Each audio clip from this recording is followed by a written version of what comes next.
today's 60-second mobility tip, we're going to talk about stretching the hamstrings, or more importantly, how to stretch the hamstrings effectively. So this is an exercise we see people do all day, every day. They're saying, hey, I want to stretch my hamstrings. I got really tight hamstrings. And then they do it wrong so that they're not really getting much out of the stretch. We don't want that to happen to you. So here are 3 tips to help you get a more effective hamstring stretch. So first and foremost, when you start off with your foot up on the edge of a table right here, you want to make sure your bottom toe is pointed straight ahead or even internally rotated just a hair.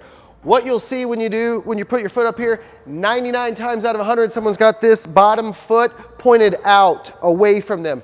That's a no-go. So we want that bottom toe pointed straight ahead, even pointed in just a smidge, and then the foot on top, also same setup. Pointed straight ahead, none of this externally rotated stuff. So what that's gonna do, that's gonna help put the pelvis in a more optimal position. So that's step 1. Step 2, we wanna reach across the body. Again, what you'll see most people do is this right here.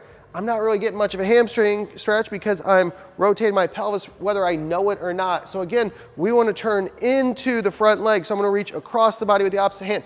And then the third and final thing to think about is your back, your spine. What we don't want is the hunchback in Notre Dame right here. We don't want any of this. We want to keep our spine in a neutral position right here. So we're standing up nice and tall. It's almost like I'm hinging at the hips, not just slouching over. So again, I'm hinging at the hips.